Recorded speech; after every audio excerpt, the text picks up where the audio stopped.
What is going on, crew? We are live and we have the question, are we starting to see foreclosures and short sales creep back into the Denver market?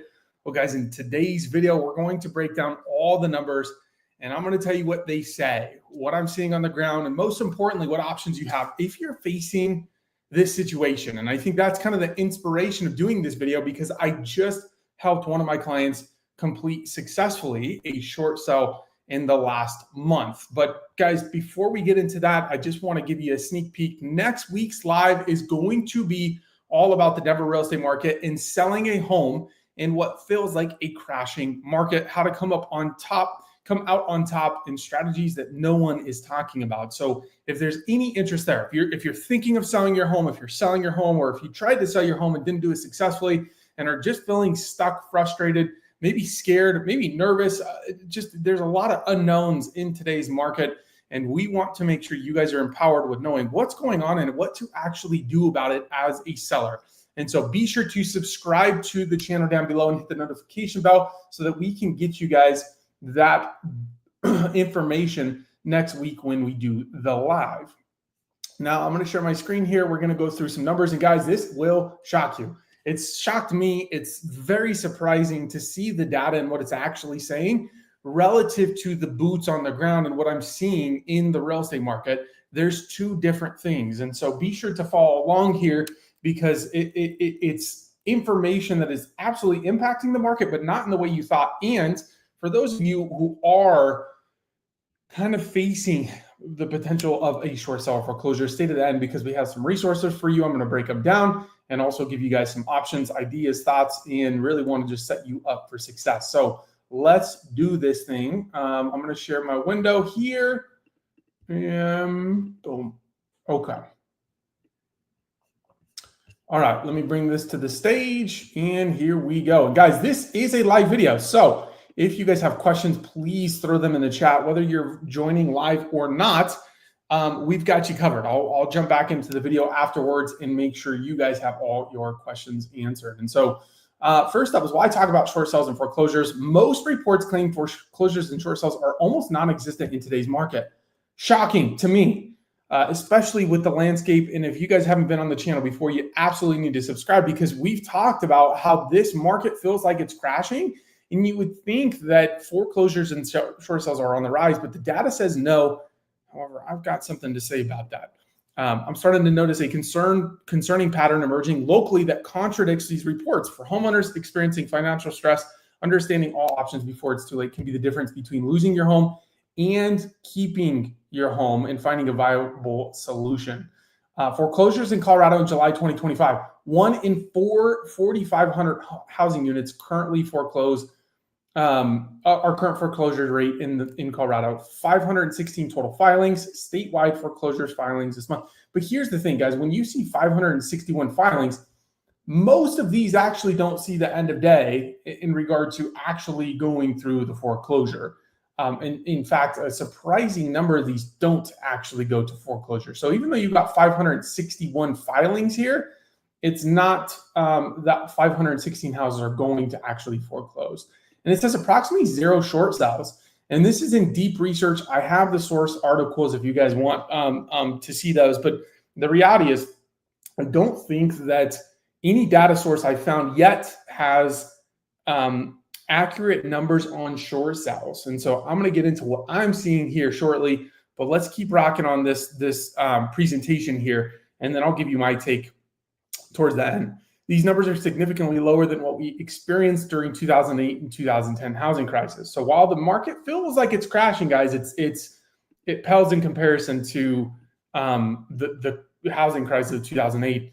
However, stats don't always tell the stories. Let's examine historical context and current market conditions. So peak filings, guys, in 2009 alone, 46,000 properties in Colorado entered foreclosure. 46,000.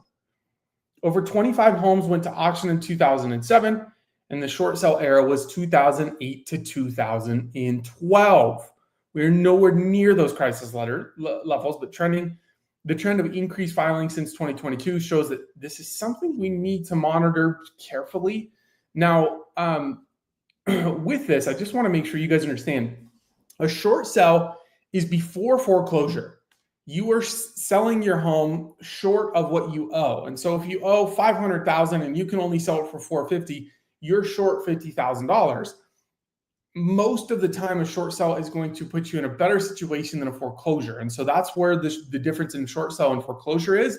Short sell is you actually sell it before the bank takes it over. A foreclosure is when a bank takes it over. And so if at all possible, generally speaking, you definitely want to go through your options, but short sell is usually a better route than going foreclosure. What I'm seeing in the market, foreclosure listings beginning to appear in the Denver Metro MLS after years of really not seeing a whole lot of foreclosures. But what I am seeing more and more of, even greater than foreclosures, is short sale situations emerging for the first time really since the pandemic. You accompany that with rising inventory plus affordability challenges, and you have increased pressure on homeowners. And that's why, guys, next week we're doing a video specifically on selling your home in today's market. And so with this, I just want to point out foreclosures and short sales, the data is showing that they're almost non-existent. But I will tell you guys, boots on the ground, we are starting to see more and more of these, especially people in the short. Here's why. Here's what's actually happening is now we are in 2025. And so that means you have 2022, 3, and 2024. So you have 3 years of people purchasing homes in a high rate environment. Pricing has fallen. And so now they're stuck with a really high mortgage that some people are just not able to pay for. And they can't sell their home for what they bought it for because the market is doing what the market's doing. And so because of that, we're starting to see a couple of things. One, a lot of people sell and then end up taking their house off the market because they can't get what they need and they're figuring out a way to keep making the mortgage. Or two, people that just are in a tough spot. Guys, and if you are going through this in your life, it's not just you. There are tons of people who are just in a tough spot. It's an expensive world out there. And so with that, unfortunately, we're seeing people start to come to the surface where, money's tight, the mortgage is more than they can afford, and their house, unfortunately, isn't selling for what they needed to. And so we're being kind of faced with conversations of, what do we do here? What are our options? Do we short sell? Do we foreclose? Can we sell it on the market without having to do either of those? And so, it's something that we got to be paying attention to. And so your options, if you're struggling, sell with equity. So most homeowners, if you bought 2020, 2021, or earlier, you have a ton of equity to where you shouldn't find yourself in a short sell situation. Even if money's tight, you likely can sell with equity.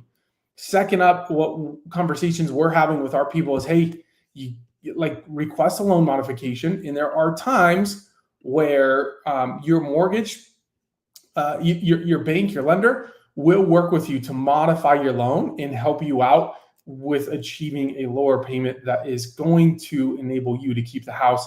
Obviously, considering a short sell, exploring a deed in lieu, and then refinance or restructure your loan. Guys, the key here, the absolute key is please don't wait until you've missed multiple payments. The earlier you act, the more options you will have. I'm telling you guys, if you see this coming, whether it's going to come to fruition or not, having a high-level professional to sit down with you and say, okay, guys, let's just put a blank canvas on the table and let's figure out all of your options so that you can keep your house, so that you can be in a better position tomorrow than you are today. And guys, that's why I have my email down below, my contact information to book a call with me down below. No obligation, guys. I just want to help. I had a client, they called actually from the YouTube channel about 2 to 3 months ago before they had missed payments, but they saw that, the wave was coming in terms of them just, being too tight on cash to keep up with the mortgage. And we got together. Guys, I'm telling you, we went through more options than you could imagine. We got really, really creative. And hey, what if we do this? What if we do that? I know this option probably isn't great, but look. So we discussed all their options, ended up deciding it's best to do a short sell. And in very, very, very quick order, guys, we were able to put them in a situation where they got a contract, they got the short sell accepted. Guys, you might hear short sales taking 90 plus days. It's a possibility, but guys, we got this done in just at 30 days. It was very, very quick, and they were able to move on, put this past them. I don't know their credit, but my guess is because we got it done so quick, they probably didn't take all that much of a hit on credit, and they're in such a better position now than they were yesterday. And so that kind of gave me the inspiration to do this video, is to really just be a partner with you guys in the conversation of how do we get you guys in the best position possible, whether that's a short sell, let's avoid foreclosure altogether, and ideally, let's help you keep the house. And so my email's down below, schedule a call down below. I really encourage you guys to, no obligation, we're here to help. Now, where to get help? You guys can kind of pause the video and see just a couple of different resources here.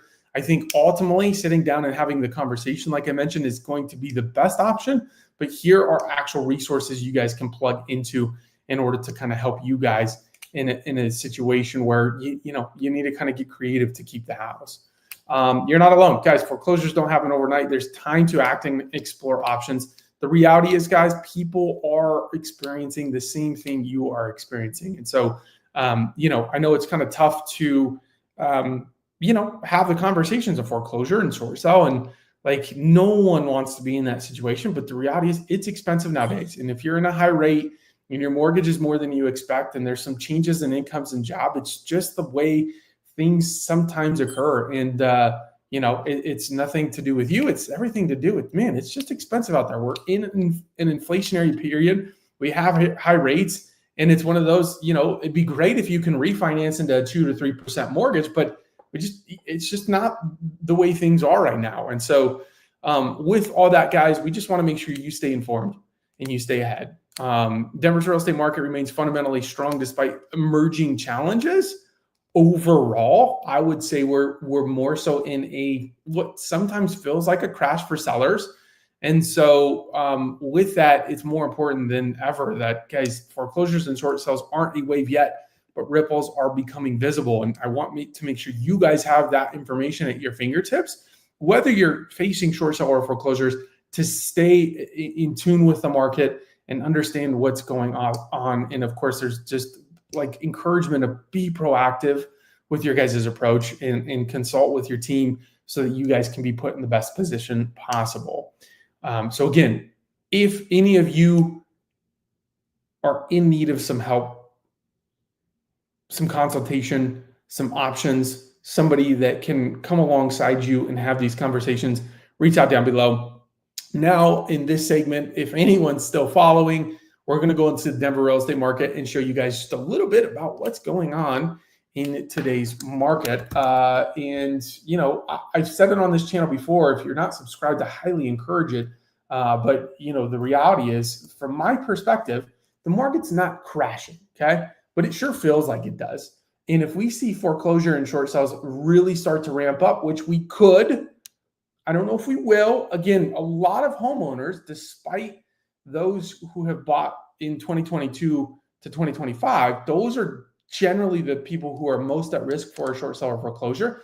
But most homeowners bought before 2020, 2021, and have a tremendous amount of equity. And so even though the market feels like it's crashing, most of you can lower your price and still come out ahead with a lot of equity. But nonetheless, let's go into today's market. Let me pull up the win the week. And guys, if you want to subscribe to this newsletter, it's one of the best articles out there. In fact, one of the biggest brokerages here in Denver, Colorado, and the United States, I'm talking a national brokerage, saw our article on the Denver real estate market and said, we need to start doing this for our agents in Colorado. And they're not doing anything like it. And guys, this is one of the biggest brokerages in the United States. So guys, if you guys want to see this information and be subscribed, first off, subscribe to the channel, but we're going to be coming out with an email list so that you guys can be up to speed with what's happening in the market. Not to mention, guys, I have the tidbits and tips of the week so that whether you're buying, you're selling, you're investing, we're talking about short selling, all of those things, you are going to be set up with the best possible strategies and insight you possibly can have. So let's get into this here real quick, and then we're going to wrap up the video. Inventory continues its early season slide, driven by stable contract activity, a weak flow of new listings, and a surge of withdrawn and expired properties. This is a concern to me. I'll get to that later. Meanwhile, days on market is climbing, seller concessions are rising, and price reductions have spiked. Wow, price reductions have spiked nearly 10% over the past month. While inventory is falling sooner than usual, every other market indicator is following a predictable pattern.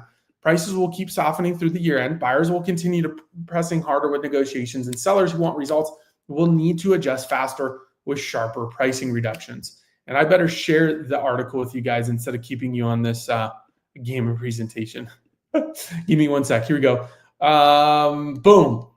All right. Sorry, guys. I'm a human. Okay. I'm getting good at this stuff, but not too masterful yet. So inventory, historical inventory doesn't peak until September, October. This year, it hit its high point in late June. That mid-season swell of inventory combined with patient buyers led to a wave of frustrated sellers leaving the market. And as a result, inventory declined through summer, which is odd.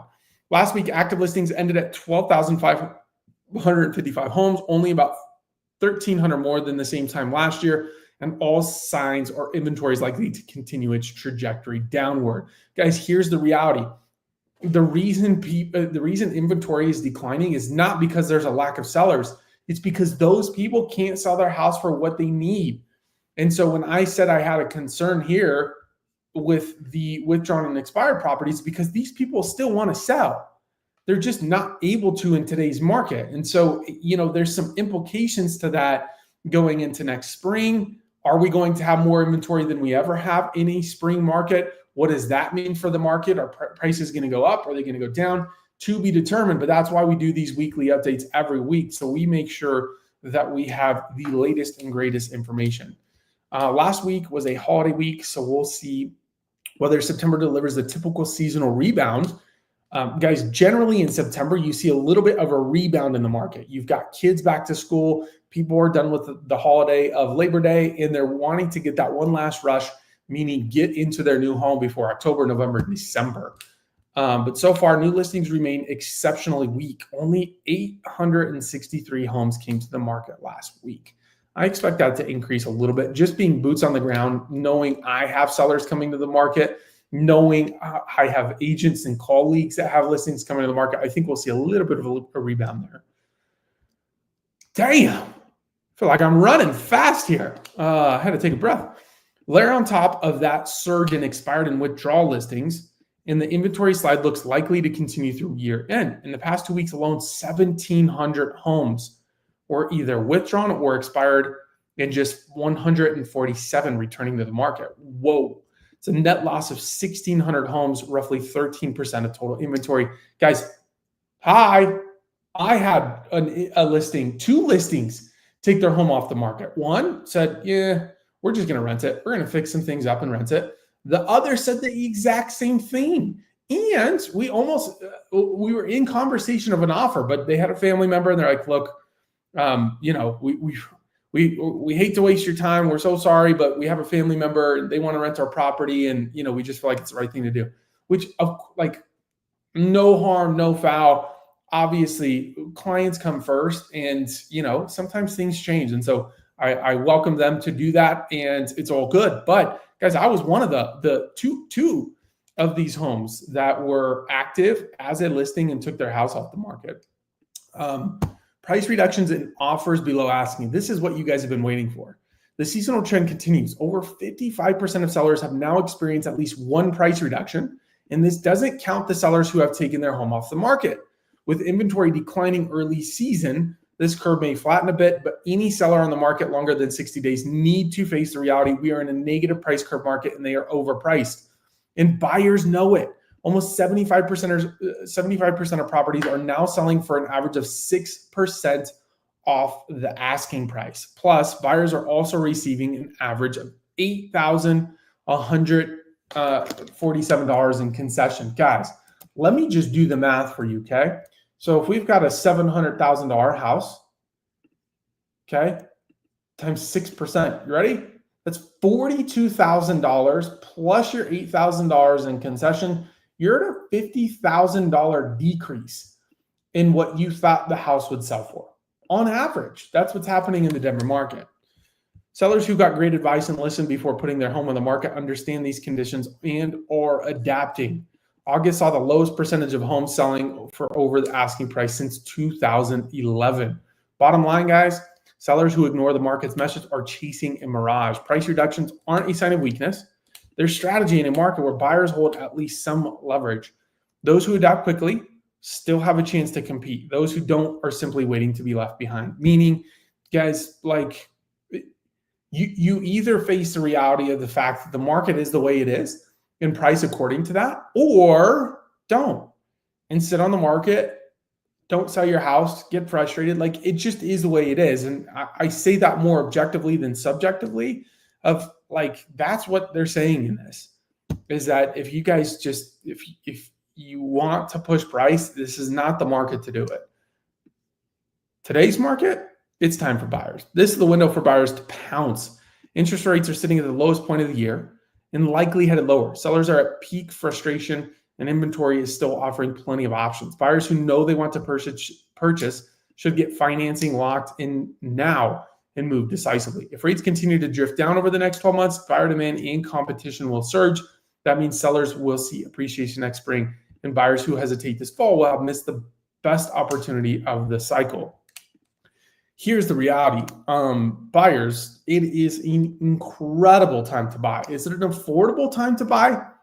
Not so much, but your chances of getting a really, really good price on a home is greater than it has been in the last 10 years.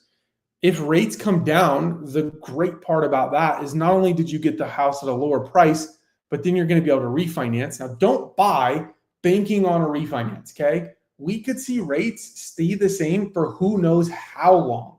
What I'm saying here is that there is a potential that you could buy today at a really, really good price and a high rate. And if rates come down next year in any bit of significant way, even if we touch 5%, you can refinance. Generally, what happens is if rates come down, house prices go up. I'm a little more bearish than most people in my perspective of the market and what's going to happen.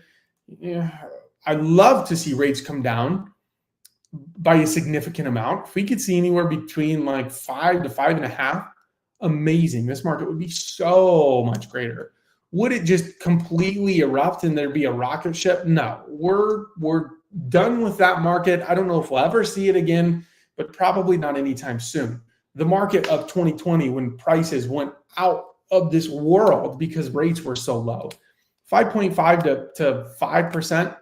That's lower than today, but relatively speaking, I think we're in a balanced market at that point. You probably see modest appreciation and just in general, a healthy market for everyone. Right now, it's not that healthy, if you will, for sellers.